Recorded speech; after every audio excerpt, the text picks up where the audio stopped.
दरम्यान एके दिवशी श्रुतीने नकुलला ॲक्सिडंटबद्दल विचारण्याचा प्रयत्न केला, पण नकुलने बहाणा करून विषय टाळला. तेव्हापासून ती दररोज रिधानबद्दल विचारण्याचा आणि त्याच्याबद्दल जाणून घेण्याचा प्रयत्न करत होती. एके दिवशी तिला असेही कळले की रिधान पुन्हा त्याच्या वडिलांच्या व्यवसायात गुंतला आहे. तिला फक्त एकच गोष्ट त्रास देत होती, ती म्हणजे इतकं सगळं घडून गेलं पण रिधानने तिला एकदाही शोधण्याचा प्रयत्न केला नाही. नकुल दररोज श्रुतीला त्रास देण्यासाठी काहीतरी नवीन मार्ग शोधत असे, पण जेव्हा तिला खरोखर त्रास देण्याची वेळ यायची तेव्हा त्याला ते जमत नव्हतं. त्याला ही गोष्ट सतावत होती की तो श्रुतीला वेदनेत का पाहू शकत नाही. शेवटी तो तिला इथे फक्त तिच्या गुन्ह्याची शिक्षा देण्यासाठीच आणि तिला प्रत्येक क्षणी त्रास देण्यासाठीच तर घेऊन आला होता. संध्याकाळी बागेत फिरत असताना श्रुती नकुलची वाट पाहत होती. तिने ठरवले होते की आज ती सगळे सत्य जाणूनच घेईल. काही वेळाने तिला गाडी थांबल्याचा आवाज येतो आणि ती पटकन हॉलमध्ये पोहोचते. नकुल आत येताच तो त्याची बॅग खाली ठेवतो आणि सोफ्यावर बसतो. श्रुती त्याच्यासाठी पाणी घेऊन येते. नकुल श्रुतीला हसत पाणी आणताना पाहून तो समजून जातो की ती त्याला पुन्हा काहीतरी विचारणार आहे. तो तिथून उठून त्याच्या रूमकडे जाऊ लागतो. तेवढ्या श्रुती त्याला हाक देऊन थांबवते. नकुल पटवर्धन, तिथेच थांब. नकुल गोंधळून तिथेच थांबतो. श्रुती त्याचा हात धरून त्याला सोफ्यावर बसवते आणि ती स्वतः त्याच्या शेजारी बसते आणि म्हणते, आता पुरे झाले हा मांजर उंदराचा खेळ. आता मला सत्य जाणून घ्यायचे आहे आणि संपूर्ण कहाणी ऐकल्याशिवाय मी कुठेही जाणार नाही आणि तुलाही जाऊ देणार नाही. म्हणून वेळ वाया न घालवता मला सांग, त्या दिवशी काय घडले आणि रिधान कुठे आहे? मला माहीत आहे की तुला सगळं माहीत आहे, म्हणूनच तू माझ्यापासून पळून जाण्याचा प्रयत्न करत राहतोस. नकुल आधी तिच्याकडे पाहतो, नंतर जमिनीकडे पाहतो, पण काहीच बोलत नाही. त्याला काय बोलावे तेच समजत नव्हते. श्रुतीचे डोळे पाणावले. तुम्हाला जे काही माहीत आहे ते मला सांगा. प्रत्येक क्षणी मी मरत आहे. मी तुम्हाला जे हवे आहे तेच करत आहे, पण कृपया मला सत्य काय आहे ते सांगा. नकुल तिच्याकडे कोणत्याही भावनेशिवाय पाहतो आणि तिच्या हातावर हात ठेवून म्हणतो, तू सत्य ऐकू शकशील? श्रुती एकदाही तिच्या हाताकडे लक्ष देत नाही. या क्षणी तिला फक्त सत्य जाणून घ्यायचे होते, म्हणून ती लगेच हो म्हणते. नकुल बोलू लागतो, तुमचा ॲक्सिडंट प्रतापराव पाठकने करवला होता. रिधानच्या वडिलांनाच तुला मारायचे होते, कारण त्यांना वाटले की तू त्याचा मुलगा त्याच्यापासून हिरावून घेतला आहेस. हे ऐकून श्रुतीला धक्का बसला. जर त्यांना मला मारायचे होते तर त्यांनी रिधानला का इजा केली? नकुल म्हणतो, तिरस्कारात आंधळा झाला होता तो. त्याला फक्त बदला घ्यायचा होता. असे म्हणत तो ॲक्सिडंटची पूर्ण कहाणी आणि रिधानला तिथून घेऊन जाण्याबद्दल सांगतो. तो श्रुतीकडे पाहतो, जी ओल्या डोळ्यांनी त्याच्याकडे पाहत होती. श्रुती म्हणते, पण रिधान आता कुठे आहे आणि त्याने एकदाही माझ्याबद्दल जाणून घेण्याचा प्रयत्न का केला नाही? नकुल म्हणतो, कारण त्याने त्याची स्मृती गमावली आहे आणि ती परत येणे कठीण आहे, कारण प्रतापराव त्याला बरे होण्यासाठी औषध देत नाही, तर बरे न होण्यासाठी औषध देत आहे, ज्यामुळे त्याला सर्व काही आठवण्याची शक्यता कमी आहे. मिस्टर देशमुख यांची मुलगी छवीशी त्यांना रिधानचं नातं जोडायचं आहे. म्हणूनच तो हे सगळं करत आहे, जेणेकरून त्याला तुझी आठवण येऊ नये. त्याने खेळलेला त्याचा खेळ खूप चांगला चालला आहे. रिधान आणि छवी एकमेकांच्या खूप जवळ आले आहेत. आता बघ पुढे काय होते ते. श्रुती म्हणते, पण तो त्याच्या मुलासोबत असं कसं करू शकतो? त्याच्या बिझनेस खातर त्याला त्याचा मुलगा बरा होऊ नये असे वाटत नाही का? नकुल म्हणतो, पैसा कोणाकडूनही काहीही करून घेऊ शकतो. श्रुती म्हणते, मी तुला एक विचारू? तू माझा आणि रिधानचा इतका तिरस्कार का करत होतास? आम्ही तुझे काहीही नुकसान केले नाही आणि तू सर्वांसोबत खूप चांगले वागतोस. तू माझा द्वेष करतोस, पण तू कधीही मला इजा करण्याचा प्रयत्न केलास नाही. मग तू हे सर्व का करत आहेस? हे ऐकून नकुल तिच्याकडे पाहू लागतो. तुला जे काही जाणून घ्यायचे आहे ते मी तुला सांगितले आहे. आता तू स्वतःच्या कामावर लक्ष दे. माझ्याबद्दल जास्त विचार करण्याची आणि जाणून घेण्याची गरज नाही. एवढं बोलून तो तिथून उठतो आणि रागाने घराबाहेर निघून जातो. मग श्रुती मोठ्या आवाजात बोलते, मला इथे जबरदस्तीने ठेवले आहे का? मला हे जाणून घेण्याचा अधिकार आहे आणि ते मी जाणून घेईन. नकुल तिच्याकडे न पाहताच म्हणतो, पण मला तुला काहीही सांगण्याची गरज वाटत नाही. तुला जो विचार करायचा आहे करू शकतेस आणि मी आतापर्यंत काही केले नाही याचा अर्थ असा नाही की भविष्यात काहीही होणार नाही. तुला अजून 11 महिने माझ्यासोबतच राहायचे आहे. म्हणून मला वाईट होण्यास भाग पाडू नकोस. असं ना होवो की तुला नंतर त्याचा पश्चाताप होईल. श्रुती काहीच बोलत नाही, फक्त शांतपणे त्याला जाताना पाहते. घरातून बाहेर पडल्यानंतर नकुल थेट एका बारमध्ये जातो. तो जेव्हा जेव्हा रागात किंवा दुःखी असायचा तेव्हा तो तिथे येत असे. तो काउंटरवर बसतो आणि स्वतःसाठी एक ड्रिंक ऑर्डर करतो. त्याच्या मनात जुन्या आठवणी येत होत्या आणि तो एकामागून एक ड्रिंक पीत राहिला. तेवढ्यात त्याचा फोन वाजतो. त्याला नशा चढू लागली होती. तो फोन उचलतो आणि लडखडत्या आवाजात बोलतो. कोण आहे? कशासाठी फोन केलास? समोरून जॅकचा आवाज येतो. बॉस, तुम्ही ड्रिंक केली आहे का? तुम्ही कुठे आहात? नकुल काहीच बोलत नाही. फोन काउंटरवर ठेवून तो त्याच्यासाठी आणखी ड्रिंक ऑर्डर करतो. तिथे उभा असलेला मुलगा नकुलला ओळखत होता, कारण नकुल इथे नेहमी येत असे. पण त्याला नशेत पाहून त्या मुलाने ड्रिंक देण्यास नकार केला. म्हणून नकुल त्याच्याशी भांडून एक बाटली उचलतो आणि पिऊ लागतो. त्याचा फोन पुन्हा वाजतो, पण त्याला होश नसल्याने तो मुलगा त्याचा फोन रिसीव्ह करतो आणि म्हणतो, हॅलो, कोण? तुम्ही नकुल सरांना ओळखता का? जॅक म्हणतो, तू कोण आहेस? आणि बॉस म्हणजे नकुल कुठे आहेत? मुलगा म्हणतो, साहेबांनी खूप ड्रिंक केली आहे. प्लीज तुम्ही येऊन त्यांना ब्लू मून बारमधून घेऊन जा. जॅक म्हणतो, ठीक आहे. प्लीज 5 मिनिटे त्यांची काळजी घ्या. मी येतोय. जॅक पटकन गाडी ब्लू मून बारकडे नेतो. त्याच्या चेहऱ्यावर चिंता दिसत होती. थोड्या वेळाने तो तिथे पोहोचतो आणि धावत आतमध्ये जातो. त्याला नकुल काउंटरवर बसलेला दिसतो, जो दारूच्या नशेत काहीतरी बडबडत होता आणि त्याच वेळी हसत होता. तो लगेच बिल भरतो आणि नकुलला आधार देत बाहेर घेऊन येतो. त्याला अजिबात होश नव्हता. तो हळूहळू बडबडत होता, श्रुतीने असे का केले? ती तर खूप चांगली आहे. जर तिने मारले नसते तर मी खरोखरच तिच्याशी लग्न केले असते. ती खूप सुंदर आहे. मग तो जॅकला हलवून म्हणतो, सांग ना, तिने असे का केले? जॅक नकुलला गाडीत बसवत म्हणतो की कोणीही काही केलेले नाही. तुम्ही आरामात बसा. आपण घरी जाऊ. मग तुम्हाला जे करायचे ते करा. पण आता शांत राहा. नकुल डोके हलवतो आणि तोंडावर बोट ठेवून बसून राहतो. ज्या कारमधून नकुल आला होता त्या कारच्या ड्रायव्हरला घरी जायला सांगतो. जॅक स्वतः ड्रायव्हिंग सीटवर बसतो आणि गाडी सुरू करतो. मागे बसलेला नकुल श्रुतीचे नाव बडबडत होता. जॅक स्वतःशीच म्हणतो, बॉसच्या आत जे काही लपले आहे ते आज बाहेर यायची हीच योग्य वेळ आहे. श्रुतीजींना पाहून कदाचित ते स्वतःच सर्व काही बोलून देतील, जे ते आजपर्यंत बोलू शकले नाही. श्रुती अजूनही सोफ्यावर बसली होती. रिदान आणि छवीबद्दल कळल्यानंतर तिला खूप वाईट वाटत होते. ती स्वतःशीच म्हणते, रिदान, माझे प्रेम इतके कमकुवत होते की तू मला विसरलास आणि माझ्या प्रेमालाही. आता छवी ती जागा घेईल का? मग तिला बाहेरून काही आवाज ऐकू आले. ती दरवाजाजवळ जाते. तिथे पाहिले की जॅक नकुलला धरून आत घेऊन येत होता. नकुल इतका दारू पिऊन होता की त्याला नीट चालता येत नव्हते.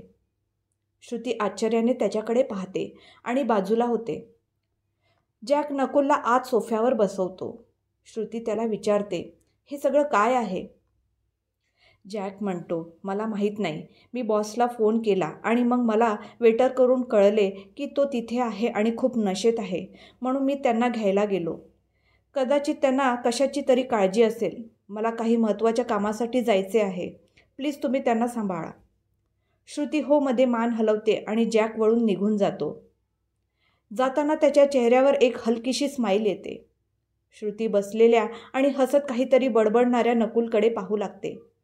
ती त्याला उठण्यास सांगते, पण नकुल ऐकत नाही. म्हणून ती त्याला थोडं रागावते. नकुल लहान मुलासारखा चेहरा करून उठतो.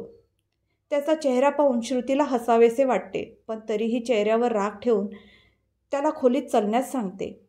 नकुल शांतपणे चालायला लागतो, पण तो अडखडत असल्याने श्रुती त्याला आधार देते. श्रुतीकडे पाहून त्याच्या चेहऱ्यावर एक स्माईल येते, पण श्रुती पुढे पाहत त्याला खोलीत आणते आणि बेडवर झोपवते. त्याचा कोट आणि बूट काढते आणि त्याला झोपायला सांगते. हे ऐकून नकुल तोंड फिरवतो. मग त्याच्याकडे न पाहता श्रुती लाईट बंद करते आणि तिथून बाहेर जाऊ लागते. पण ती पुढे जात असताना तिला तिची ओढणी कुठेतरी अडकल्यासारखी वाटते. ती मागे वळून पाहते तर नकुलने तिची ओढणी पकडून ठेवली होती. ती पुन्हा लाईट लावते आणि नकुलकडे पाहते. त्याच्या डोळ्यात थोडासा ओलावा होता. नकुल म्हणतो, प्लीज मला सोडून जाऊ नकोस. सगळे निघून जातात मला एकट्याला सोडून. प्लीज तू नको ना जाऊ. हे ऐकून श्रुतीला वाईट वाटतं, कारण तिला एकटेपणा काय असतो हे माहीत होतं. ती त्याच्या डोक्याजवळ बसते आणि त्याला म्हणते, ठीक आहे, मी कुठेही जाणार नाही, पण तू आता झोप. नकुल डोके हलवतो. श्रुती इकडे तिकडे पाहू लागते. नकुलने तिला मनाई केली होती म्हणून ती कधीच या खोलीत आली नव्हती. पण ती आज पहिल्यांदा आलेली म्हणून ती सगळं खूप काळजीपूर्वक पाहत होती. संपूर्ण खोली पांढऱ्या आणि आकाशी निळ्या रंगाच्या वस्तूंनी सजवलेली होती. नकुल म्हणतो, तू इतकी चांगली आहेस तर तू वाईट काम का करतेस? जेव्हा श्रुती नकुलकडून हे ऐकते तेव्हा ती आश्चर्याने त्याच्याकडे पाहते आणि त्याला विचारते, मी काय वाईट काम केले? नकुल ओल्या डोळ्यांनी म्हणतो, तू खुनी आहेस ना? तू खून केला आहेस ना? हे ऐकून श्रुती घाबरते आणि अडखडत बोलते, नाही नाही, मी खुनी नाही. तुला काहीच माहीत नाही. तुला माहीत नाही. नकुल म्हणतो, तू जियाला मारलेस. तू वाईट आहेस म्हणून मी तुला शिक्षा देण्यासाठी इथे आणले आहेस. तू वाईट आहेस, वाईट. हे सांगताना नकुलला झोप येऊ लागते. हे ऐकून श्रुती खूप घाबरली. ती नकुलचे खांदे धरून त्याला हलवू लागते. तू कोण आहेस? तुला हे सर्व कसं माहीत? प्लीज उठ, मला सांग. नकुलला जाग येत नाही, कारण तो आता नशेमुळे गाढ झोपेत गेला होता. श्रुती तिच्या खोलीत जाते आणि बेडजवळ खाली एका कोपऱ्यात बसून बडबडायला लागते, नाही, मी नाही मारले. मी काहीही केले नाही. मी काहीही केले नाही. श्रुती तिच्या खोलीच्या कोपऱ्यात बसून पुन्हा पुन्हा तेच बोलत होती. मी खून केलेला नाही. मी कोणाचाही खून केलेला नाही. आणि अचानक तिचे डोके जड वाटू लागते आणि ती तिथेच बेशुद्ध पडते. कोणालाही कल्पना नव्हती की श्रुतीची यावेळी काय अवस्था झाली आहे. नकुलही नशेमुळे आरामात झोपला होता. त्याला काहीच कळले नाही की तो जी गोष्ट लपवत होता तीच गोष्ट त्याने नकळत श्रुतीला सांगितली होती. संपूर्ण घरात पूर्ण शांतता होती. कदाचित ती वादळापूर्वीची शांतता असावी. पण या रात्री दुसरीकडे छवी आणि रिदानच्या मनात मात्र वेगळाच गोंधळ सुरू होता. दोघेही एका हॉटेलमध्ये बसून जेवत होते. दोघांच्याही नजरा एकमेकांवर खिळल्या होत्या. जेवण झाल्यावर दोघेही डान्स करू लागतात. पण छवीला अचानक काय होते कुणास ठाऊक. ती रिधानसमोर गुडघ्यावर बसते आणि त्याला प्रपोज करते. हे पाहून रिधान अगदी आनंदी होतो आणि तिला उचलून मिठी मारतो. पण कदाचित त्याच्या हृदयाचा एक कोपरा दुःखी होता, खूप दुःखी. क्षणभर रिधानला असं वाटतं की असं काहीतरी आधी घडलं आहे. तो छवीसारखाच कोणासमोर बसला आहे. पण तो मान झटकतो आणि छवीच्या डोळ्यात पाहू लागतो. दोघांच्याही डोळ्यात एकमेकांबद्दलचे प्रेम दिसत होते. मिस्टर देशमुख हे सर्व काही बिझनेससाठी करू इच्छित असतील, पण छवी या सर्वांपासून अनभिज्ञ होती. रिदानवर खरोखर प्रेम करू लागली होती. तिला रिदानच्या भूतकाळाबद्दल काहीच माहीत नव्हते आणि रिदानही बरंच काही विसरला होता. एका प्रकारे तो नव्याने जगण्याची सुरुवात करत होता. तो असे जीवन जगत होता जिथे तो श्रुतीला ओळखतही नव्हता. आज श्रुतीच्या आयुष्यात अनेक वादळे आली आहेत. त्याचा श्रुतीवर काय परिणाम होईल हे भविष्यातच कळेल. दुसऱ्या दिवशी सकाळी विधी खाली काही छोटी छोटी कामे करत होती, पण तिची नजर वारंवार श्रुतीच्या खोलीकडे होती. मग नकुल दुसऱ्या बाजूने खाली येऊन सोफ्यावर डोके धरून बसतो आणि नंतर मोठ्या आवाजात म्हणतो, सुजाता दी, त्यांची कूक, प्लीज एक कप स्ट्रॉंग कॉफी आणा. काही क्षणातच तिने कॉफीचा कप नकुल समोर ठेवला. काल त्याने काय केले ते त्याला अजिबात आठवत नसल्याने त्याचे डोके दुखत होते. कॉफी पिल्यानंतर त्याची नजर श्रुतीच्या खोलीकडे पाहत असलेल्या विधीकडे जाते. नकुल तिला विचारतो, काय झालं? तू तिथे काय पाहत आहेस? काही झालंय का? विधी नाही मध्ये मान हलवते आणि मान झुकवून म्हणते, नाही, श्रुती दिदी अजून खाली आलेली नाहीये.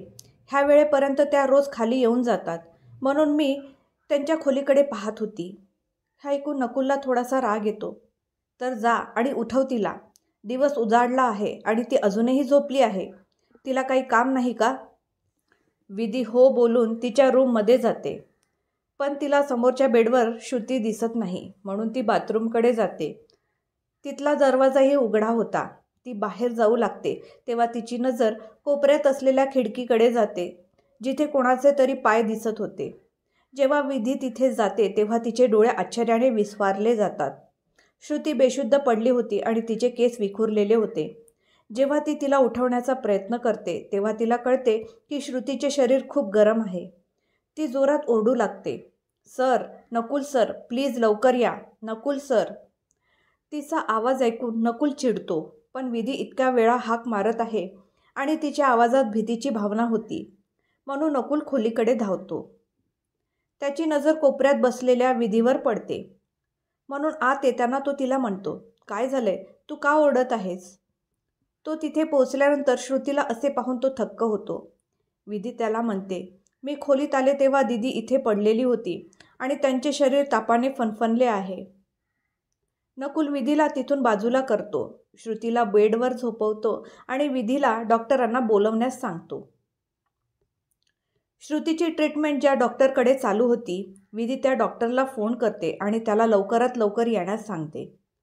नकुला अजूनही थोडीशी डोकेदुखी जाणवत होती. तो त्याच्या शेजारी उभ्या असलेल्या विधीकडे पाहतो आणि तिला म्हणतो, तू इथेच थांब, इथून हलू नकोस, मी आंघोळ करून येतो.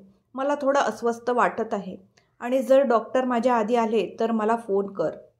विधी काहीच बोलत नाही, फक्त श्रुतीकडे पाहत राहते. नकुल उठतो आणि श्रुतीकडे एकदा पाहिल्यानंतर तो तिथून बाहेर जातो.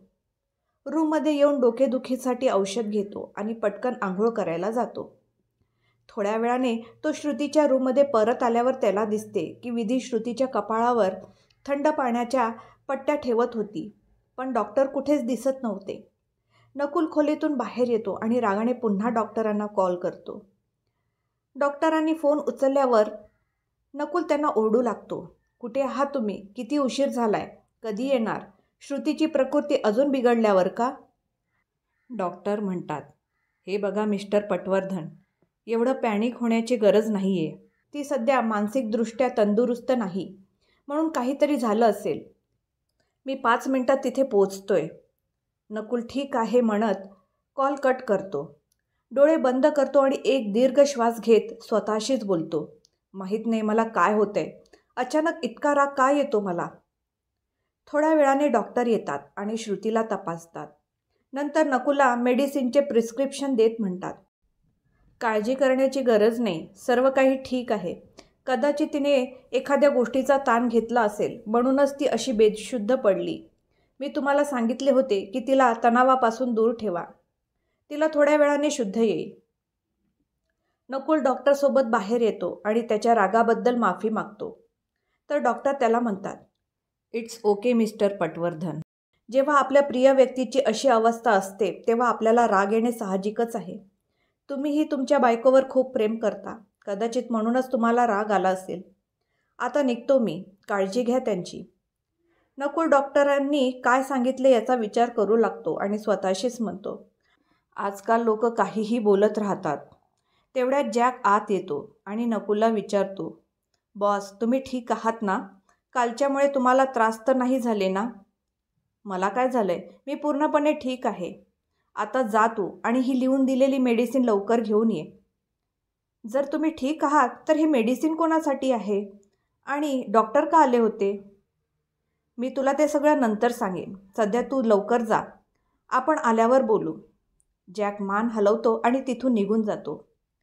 नकुल त्याच्या खोलीत परत जातो आणि स्वतःशी बोलू लागतो, मला कळत नाही आहे हा जॅक काय बोलत होता आणि श्रुतीची ही अवस्थाही माझ्यामुळेच झाली आहे. डॉक्टरांनी तिला ताण घेण्यास मनाई केली होती, तरीही मी तिला काल रिधानबद्दल सर्व काही सांगितले, त्यामुळे ती तणावात आली असावी. नकुल श्रुतीच्या रूममध्ये नजर फिरवतो तर श्रुती हळूहळू शुद्धीवर येत होती, पण तिच्या चेहऱ्यावर एक विचित्र भीती असते आणि ती हळू आवाजात बडबडत असते, मी काहीही केले नाही, मी काहीही केले नाही, तो एक अपघात होता. नकुलला तिचं एकही बोलणं समजत नव्हतं. तो विधीला निघून जाण्यास सांगतो आणि तिच्या शेजारी बसतो. श्रुती काय बडबडत होती ते त्याला समजत नव्हते. ती फक्त एकच वाक्य रिपीट करत होती, मी काहीच केले नाही, मी काहीच केले नाही. नकुल विचारात पडतो. जर ती रिधानमुळे तणावात होती तर तिने त्याचे नाव घ्यायला हवे होते. पण ती असे का बोलत आहे? मी काहीही केले नाही. मला तिला शुद्धीवर आणावे लागेल. नकुल तिच्या चेहऱ्यावर तिथे ठेवलेले थोडे पाणी शिंपडतो. श्रुती हळूहळू डोळे उघडते आणि इकडे तिकडे पाहू लागते. श्रुती त्याला विचारते, काय झालं? तू इथे का बसला आहे आणि मी इथे कशी?